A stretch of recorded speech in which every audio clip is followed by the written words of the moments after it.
여러분, 울게 하소서라는 아리아의 핸델이 작곡한 오페라 아리아 잘 아시죠? 라샤 키아피안가 하면서 이렇게 소프라노 목소리로 이걸 부르는데 참 슬픈 노래이죠. 스토리가 대충 이렇게 됩니다. 이 리날도라는 사람은 십자군 전쟁에서의 용사였습니다. 그리고 고프레도라는 사람은 이 알미레나의 아버지고 십자군의 총사령관이기도 했죠. 그래서 이 리날도가 이 고프레도에게 이야기합니다. 알미레나를 내가 사랑하니 전쟁에서 승리하고 돌아오면 그녀와 결혼하게 해주십시오라고 이야기를 합니다. 그자 사라센의 왕인 아르간테라는 사람이 그의 정부인 아르미다하고 합작을 해서 이 알미레나를 잡아가지고 가둡니다. 그리고 그 성에 가둬놓고 이 리날도가 이기지 못하도록 이 여자를 하는데 결국에는 이 아르간테가 사라센의 왕이 이 여인을 또 사랑하게 돼요. 그러면서 이제 막 서로 질투와 감정과 이런 것들이 있을 때 이 알미레나가 이 자기 자신의 삶에 빼앗긴 자유를 슬퍼하면서 이 울게 하소서라는 노래를 부르는 겁니다. 울게 하소서. 가사가 이렇습니다. 나를 울게 내버려 두소서. 비참한 나의 운명이여. 나의 자유에 난 한탄하네. 난 한탄하네. 나의 자유에 난 한탄하네. 나를 울게 내버려 두소서 하면서 이 노래가 나옵니다. 노래가 참 슬픈 노래인데 그것이 결국에는 자기의 삶에 자기로서 살아가지 못하도록 그렇게 만들어진 그런 삶을 한탄하며 부르는 노래입니다. 오늘 성경에 너는 나를 위해서 울지 말고 너와 너희 자녀들을 위해서 울어라 라는 말씀을 주님께서 들려주고 있습니다. 어찌 보면 자신의 삶에 가장 아프고 고통스러운 순간이었습니다. 진짜 누가 나를 위해서 좀 울어주면 그나마 조금이라도 위로가 될 것 같은 그런 마음이 들었을 텐데 주님은 그들을 돌이켜 보시면서 이렇게 이야기하시는 겁니다. 나를 위하여 울지 말고 너희와 너희 자녀들을 위하여 울어라. 실제로 예루살렘은 후에 타이투스 장군, 로마 장군에 의해서 처절하게 짓밟힙니다. 얼마나 많은 사람들이 희생을 당하는지 역사가들이 기록을 하고 있습니다. 예수님께서 너희와 너희 자녀를 위해서 울라. 저는 이 말씀이 오늘 우리에게도 들려주는 말이 아닌가 싶습니다. 한국 사회가 정말 우리 부모님 세대에 열심히 치열하게 살아왔습니다. 근데 요즘 젊은 사람들은 이 치열함보다는 자기의 일상의 삶을 즐기고 싶어 하고 그래서 자녀도 낳지 않고 뭔가 어렵고 조금만 힘들면 회피하려고 하는 마음들도 있는 것 같습니다. 너희와 너희 자녀를 위하여 울라. 지금은 우리가 울어야 될 때가 아닌가 싶습니다. 만끽하고 즐거워할 때가 아니라 다시 한번 우리의 정신을 바로잡고 우리가 하나님께로 돌아가야 하며 물질과 어떤 소비적 사회에서의 만족감이 아니라 하나님 안에서 진짜 만족감을 누릴 수 있는 믿음의 사람들로 우리가 돌이켰으면 좋겠습니다. 빌라도는 이 재판의 모든 과정을 쭉 지켜봅니다. 예수님에게 죽일 만한 죄를 찾지는 못합니다. 물론 소욕해하고 이런 죄는 있을지 모르지만 그게 그 사람을 죽일 만큼 잘못한 죄는 하나도 찾아볼 수가 없는 거죠. 사람들은 예수님을 죽이라고 빌라도에게 데리고 왔지만 아무것도 이 사람에겐 죽일 만한 죄목이 없는 겁니다. 군중들이 예수를 십자가에 못 박고 아빠라는 말입니다. 아빠의 아들, 아버지의 아들이라는 소리인데 그 사람을 내어주어라 라고 이야기를 합니다. 얼마 전만 해도 예수님이 예루살렘 성에 입성할 때 호산나 호산나 하며 외쳤던 그 사람들이, 나를 구원하소서 했던 사람들의 입에서 저 사람을 십자가에 못 박으라고 예수님을 향해 거친 말을 내뱉고 있는 것입니다. 군중이라는 것은 이렇게 무책임하고 선동하고 사람들을 그렇게 몰고 가는 것 같습니다. 빌라도는 사람들의 그 거친 소리에 자기의 판단과 자기가 생각하는 소신을 버립니다. 그리고 그 군중들, 성난 군중들에게 예수님을 맡깁니다. 자신이 해결해야 될 문제를 손을 닦으며 나는 아무런 관련이 없다, 나는 이 사람의 죽음에 무관하다라는 말을 하고 손을 씻지만 그는 무관하지 않았습니다. 믿음이 진짜 힘을 발휘하는 것은 행동으로 옮겨질 때입니다. 여러분이 소신껏 갖고 있는 신념이 내 삶 속에서 적용될 때 그것은 가치 있는 것이 되는 겁니다. 나의 신념과는 전혀 다르게 내가 다른 행동을 한다. 그럼 자기를 속이는 것 뿐만 아니라 타인도 속이는 게 되기 때문에 그렇습니다. 그러니까 우리는 늘 자신이 갖고 있는 믿음, 신념, 신앙의 가치들, 이것들을 우리의 삶 속에서 잘 실천하는 우리들이 되어야 되는 것입니다. 손을 뒤집듯 열광하다가 금방이라도 사람을 죽일 듯한 그런 성난 얼굴을 하고 있는 그런 군중들이 되어서는 안 될 것입니다. 자기 정치에 안정만 준다면 한 사람의 억울함 정도야 아무렇지도 않지라고 생각하는 빌라도 같은 사람들, 이런 사람들이 얼마나 많이 있었습니까? 권력과 야합해서 정말 어렵고 힘든 사람들이 죽게 되는 것이죠. 한국 사회 안에서도 이런 모습은 얼마나 많이 있는지 모르겠습니다. 제가 오늘 말씀을 묵상하면서 이 지커 쾌더의 그림이 떠올랐습니다. 그림을 한번 보겠습니다. 첫 번째 그림인데 지금 빨간색을 입은, 밑에 빨간색은 예수님을 그린 거고 위에 빨간색은 어떤 권력자를 상징하는 것이죠. 홍포를 입었다는 것은 왕, 권력자들을 말할 때 주로 입는 옷들이 그런 붉은색 옷이었습니다. 그리고 또 한 사람은 가슴에 두루마리 성경을 가슴에 안고 있습니다. 이 두 사람의 시선을 한번 보시길 바랍니다. 어디를 바라보고 있습니까? 위를 바라보고 있습니다.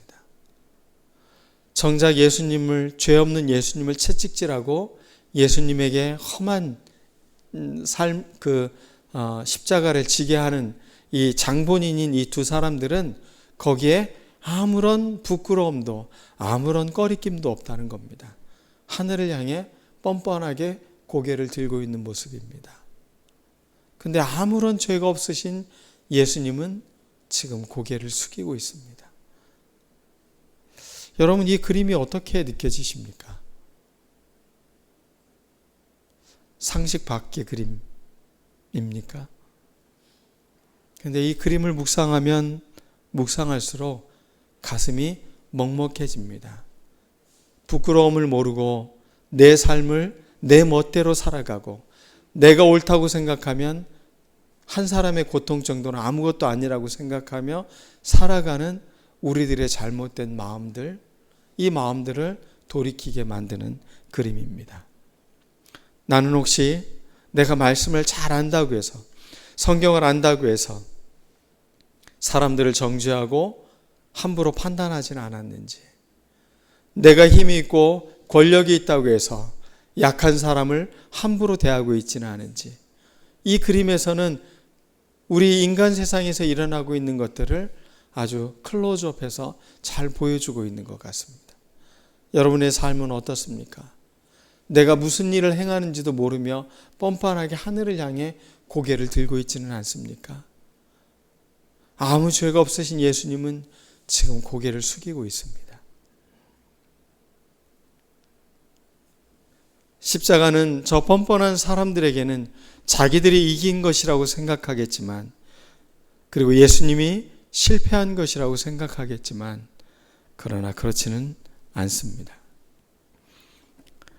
그들이 그렇게 예수님을 험하게 다룹니다. 채찍으로 때리고 면류관을 씌우고 그 무거운 십자가를 지고 올라가게 합니다. 얼마나 예수님이 거칠게 다뤄졌는지를 성경은 구레네 시몬이라는 이 북아프리카에 있는 이 시몬이라는 사람을 데려다가 예수님의 십자가를 지도록 이렇게 강제로 십자가를 지게 합니다. 그것은 예수님이 계속 쓰러지는 거예요. 십자가를 들고 갈 수 없을 만큼 이 모든 게 탈진되어져 있는 상태였던 거죠. 십자가에 달리기 전에 죽으면 안 되니까 군인들이 그렇게 군중 틈에 있는 사람을 잡아다가 그렇게 일을 시킨 겁니다. 십자가를 지게 한 겁니다. 이 구레네 시몬은 원치 않았습니다. 자기가 바란 것도 아니고 자원한 것도 아니었습니다. 그냥 얼굴이 좀 감한 사람이 거기 군중 틈에 있는데 로마 군인들이 그 사람을 그냥 잡아다가 그것을 억지로 지게 한 겁니다. 그에게는 죄가 없습니다. 아무런 잘못을 한 게 없습니다. 그런데 놀랍게도 그는 예수님의 십자가를 대신 지게 됩니다.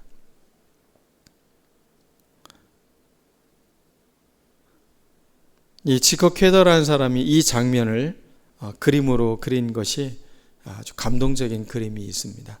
한번 보시겠습니다. 손을 한번 보시기 바랍니다. 한 손은 십자가를 붙잡고 있고 다른 한 손은 서로의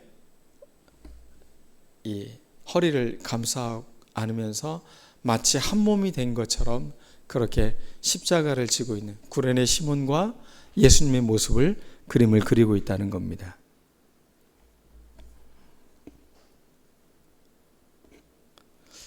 우리가 인생을 살면서 이런 경험들이 있을 때가 있어요. 내 힘으로 아무것도 안 되는 것 같은 느낌이 들 때, 내가 뭔가 해보려고 하는데 넘어지고 쓰러지고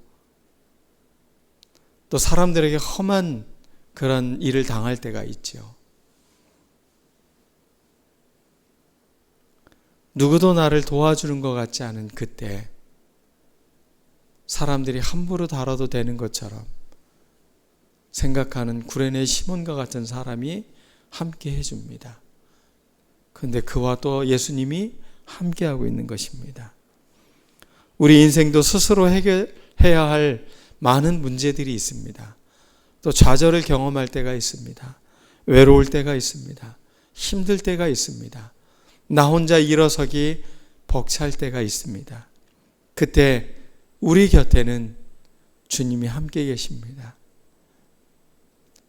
우리의 인생길, 우리 혼자 가는 길이 아니라는 것을 이 그림에서는 우리에게 잘 보여주고 있는 겁니다. 그 다음에 세 번째 사람으로는 예수님을 따르며 슬퍼하는 여인들이 있습니다. 예수님은 벅찬 십자가를 겨우 지고 가는데 고개를 뒤로 돌려보니 여인들이 울면서 예수님을 따라오고 있습니다. 그때 주님은 나를 위해 울지 말고 너와 너희 자녀들을 위해서 울어라 라고 오히려 그들에게 다시 기도하라고 당부하며 그들을 위로하고 있는 모습을 볼 수가 있습니다. 마태복음 5장 4절 우리가 교동문을 같이 낭독했던 팔복에 해당하는 두 번째 이야기입니다. 애통하는 자는 복이 있다. 여러분, 우는 사람이, 애통하는 사람이 복이 있다는 겁니다. 성경은 때로는 참 우리의 상식으로는 이해하기 어려운 글일 수 있습니다. 그러나 분명 주님의 말씀입니다. 애통하는 자는, 우는 자는 복이 있다. 그들이 위로를 받을 것이다. 여기서 쓰인 위로라는 단어가 파라클레테 썸타이라는 단어입니다. 파라클레토스, 호프코스 배우면서 성령님, 보혜사 성령님의 이름을 파라클레이토스라고 하는데 같은 단어입니다.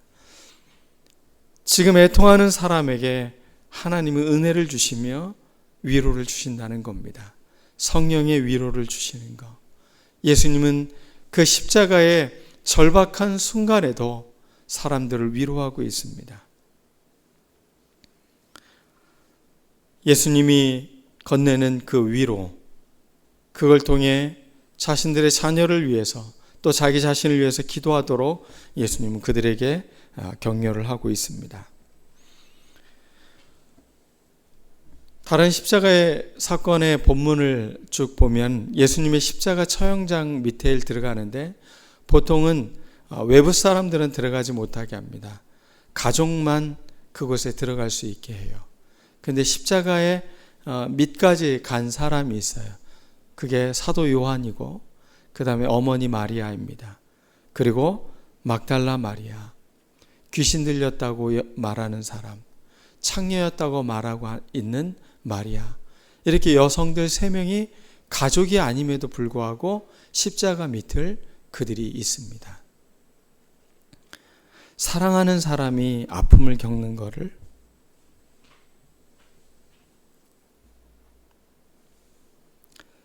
바라보는 것은 참으로 고통스러운 겁니다. 차라리 내가 죽는 게 낫지라는 마음이 들 때가 있습니다. 근데 놀랍게도 십자가 아래 서 있던 이 여인들, 가장 그 고통스럽고 가장 처절하게 울고 있었을 그 여인들에게 주님께서는 부활의 첫 목격자가 되도록 만드십니다. 십자가 아래에서 눈물을 흘리는 사람, 그런 사람은 주님의 부활의 영광을 보게 되는 것입니다. 여러분들의 삶이 어떠한 삶을 살고 있는지 그때 우리들이 바라봐야 될 것은 주님의 십자가입니다. 그러면 우리에게 부활의 승리를 목격하는 은혜가 우리에게 있는 것입니다. 요엘서에 보면 하나님께로 돌아가기 위한 애통함을 이야기하고 있습니다. 요엘서 2장 12절 말씀 제가 읽어드리겠습니다. 여호와의 말씀에 너희는 이제라도 금식하고 울며 애통하고 마음을 다하여 내게로 돌아오라 하셨나니, 울며 애통하고 마음을 다하여 내게로 돌아오라 라고 요엘서에는 그렇게 이야기하고 있습니다. 우리가 우는 이유는 단지 눈물을 흘리기 위한 것이 아니라 우리의 삶을, 우리의 마음을 돌이키기 위한 거라는 것입니다. 여러분의 삶을 돌이키십시오. 요엘서 2장 12절 말씀처럼 금식하고 울며 애통하고 마음을 다하여 내게로 돌아오라. 주님은 우리에게 이렇게 말씀하고 있습니다. 이제라도 금식하고 울며 애통하고 마음을 다하여 내게로 돌아오라. 이제 늦지 않았다는 겁니다. 지금도 늦지 않았다는 것입니다.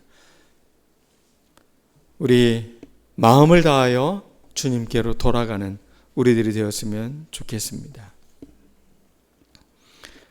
요한계시록 21장 4절 말씀에 보면 모든 눈물을 그 눈에서 닦아주시니 다시는 사망이 없고 애통하는 것이나 곡하는 것이나 아픈 것이 다시 있지 아니하리니 처음 것들이 다 지나갔음이러라. 계시록의 맨 마지막에 해당하는 말씀이죠. 21장 말씀. 그 말씀이 우리에게 지금 이 땅에서 울고 있는 우리들에게 해주는 말입니다. 이제 우리가 애통하는 것이나 곡하는 것이 없다. 그러니 너희들이 지금 살고 있는 삶의 현장에서 울고 고통스럽고 때로는 이해할 수 없는 십자가가 우리 눈앞에 있어도 우리가 승리를 기다리며 앞으로 나아가자라고 계시록은 우리에게 알려주고 있는 것입니다. 오늘 구레네 시몬의 이야기를 했습니다. 마가복음에는 이 구레네 시몬에 대해서 이렇게 설명을 하고 있습니다. 알렉산더와 루포의 아비인 구레네 사람 시몬이 시골로서 와서 지나가는데 저희가 그를 억지로 같이 가게 하여 예수의 십자가를 지우고 구레네 사람 시몬에 대해서 수식어를 붙인 게 바로 알렉산더와 루포의 아비라고 표현하고 있습니다. 그러면 마가복음을 읽고 있는 그 교회 사람들은 알렉산더와 루포가 누구인지를 잘 알고 있다는 이야기입니다. 그럼 구레네 사람 시몬의 아들들은 지금 어떤 상황인 거예요? 교회 안에서 굉장히 유력한 리더들이 되어져 있다는 겁니다. 믿음의 사람들이 되어져 있다는 겁니다. 억지로 진 십자가 같지만 그것이 그 가족에게는 놀라운 은총을 준 겁니다. 사도 바울은 로마서 16장 13절에 보면 주 안에서 택하심을 입은 루포와 그 어머니에게 문안하라. 그 어머니는 곧 내 어머니니라. 알렉산더 루포뿐만 아니라 그의 어머니도 역시 믿음의 사람이었습니다. 사도 바울을 잘 섬기고 그의 삶을 돕는 훌륭한 여인이었습니다. 억지로 진 십자가 같아도 그 십자가를 진 사람에게 주어지는 축복이 또 그 가정이 얼마나 놀라운 일인지. 십자가에서 주님은 우리에게 너와 너의 자녀들을 위하여 울라라고 말하고 있습니다. 우리가 십자가에서 눈물을 흘리며 주님께 기도할 때 그 기도는 우리와 우리 자식들에게 하나님의 은혜로 임한다는 것입니다. 오늘 우리는 기도해야 합니다. 눈물을 흘려야 합니다.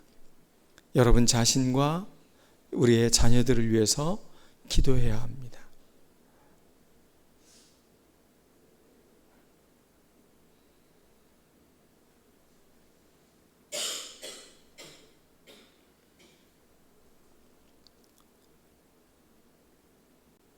저는 오늘 말씀이 저에게 참 놀랍게 들렸습니다. 가장 힘들고 고통스러운 순간이었을 텐데 예수님은 자기 자신이 아니라 너와 너의 자녀들을 위해서 울어라.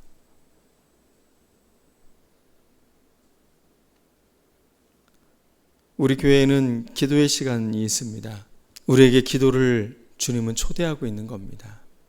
그것이 결국은 우리와 우리 자녀들을 복되게 하기 때문에 그렇습니다. 주님께서는 수고하고 무거운 짐진 자들아 다 내게로 오라. 내가 너희를 쉬게 하리라. 나의 멍에를 메고 내게 배우라. 나의 멍에는 쉽고 가벼우니라. 그러면 너희 마음이 쉼을 얻으리라. 우리에게 쉼을 약속하고 있습니다. 십자가는 여러분에게 고통뿐만이 아니라 그것은 우리에게 큰 은총일 뿐만 아니라 그것은 우리에게 쉼을 주는 은총이 될 수 있다라고 성경은 이야기하고 있는 것입니다. 오늘 예수님의 십자가 위에 두 명의 강도가 같이 매달려 있습니다.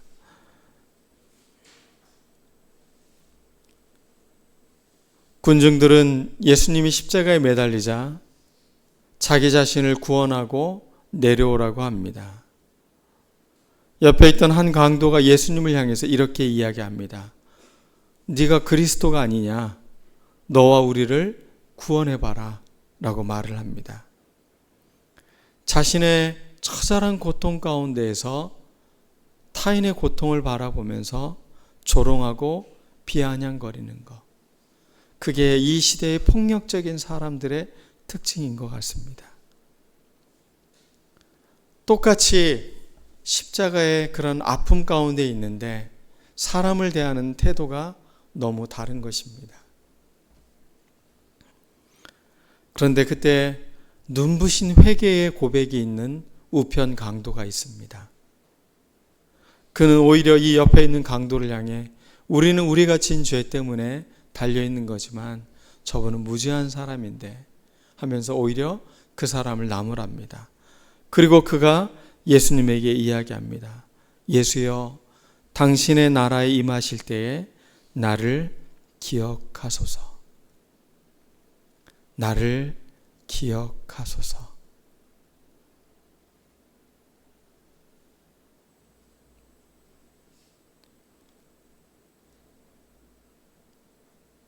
사람들에게 죄인으로 낙인 찍혀서 죽음의 순간을 맞고 있는 이 사람이 주님의 나라가 임할 때 나를 기억해 달라는 이 고백은 참으로 놀라운 고백인 것입니다.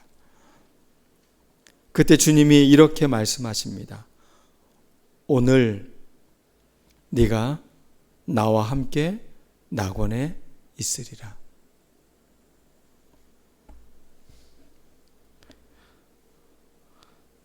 어제 청년들과 같이 청년부 예배를 드리는데 청년들이 그런 얘기를 했어요.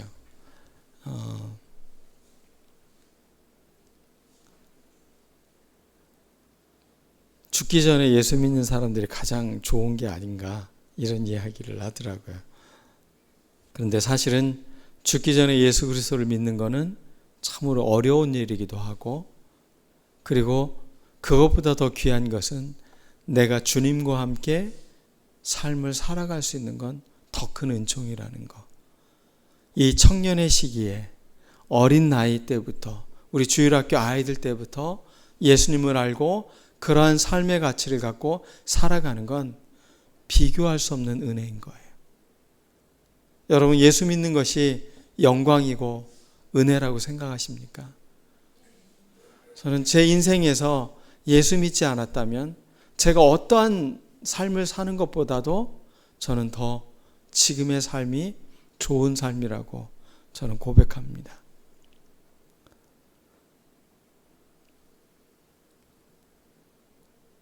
우리가 주님을 믿고 따라가는 길은 주님과 함께 걸어가는 길이기 때문에 그렇습니다. 그러므로 우리의 십자가의 길은 우리와 우리 자녀들을 위해 울며 기도하는 길이라는 것입니다. 여러분, 함께 기도했으면 좋겠어요. 금요 기도회 때는 우리가 함께 계속 기도를 하고 있습니다. 오늘 말씀은 금요일 날 저에게 주님이 큰 위로를 주셨던 말씀이기도 합니다. 기도는 단지 모임이 아닙니다. 하나님께 내 마음을 솔직하게 고백하고 나를 드러낼 수 있는 가장 아름다운 시간입니다. 그 시간에 여러분들 인생의 큰 의미를 위해 일하지 않는 걸 누구나 다 잘 알고 있습니다. 단지 피곤할 뿐입니다. 우리 피곤함을 주님의 십자가와 비교하면서 주님의 십자가는 더 피곤하셨겠지. 딛고 일어서자. 그리고 금요일 날 9시에 여기서 좀 배웠으면 좋겠습니다. 여러분 자녀와 여러분 자신을 위해서 함께 기도하고 중보하는 시간이 되었으면 좋겠습니다. 두 번째, 우리의 십자가의 길은 하나님께로 돌아가기 위해서 울어야 되는 것입니다. 우리가 울어야 되는 이유, 그것은 하나님께로 돌아가기 위한 것입니다. 눈물이 난다는 건 내 삶이 잘못되어졌다라는 것에 대한 고백입니다. 지금 나는 주님의 위로가 필요하다는 이야기입니다. 하나님께로 돌아가기 위해 우리 울어야 하는 것입니다. 세 번째로 십자가의 길에서 우리가 울어야 되는 이유는 나를 기억해 달라고 말하기 위한 것입니다. 그리고 나의 삶에 함께 해달라고 고백하는 것입니다. 우리는 주님과 함께하기 위해 울어야 합니다. 주님을 외면하고 주님을 거절하며 살아가는 삶이 아니라 주님과 함께 걸어가는 삶을 위해 우리가 울며 기도하는 우리들 모두가 되기를 간절히 축원합니다. 오늘 말씀을 기억하면서 주님, 내가 이 시간 울며 기도합니다. 우리 자신, 나 자신과 또 우리 자녀들을 위해서 울며 기도합니다. 나의 삶의 방향이 하나님께로 정해 있지 못했던 세상적인 가치에서 돌이키기를 원합니다. 회개하기를 원합니다. 그러기에 울게 하여 주시옵소서. 나와 함께 해주시고 나를 기억해 달라고 하기 위해 내가 웁니다. 하나님 함께 해주십시오. 우리 말씀을 기억하면서 우리 같이 기도하겠습니다.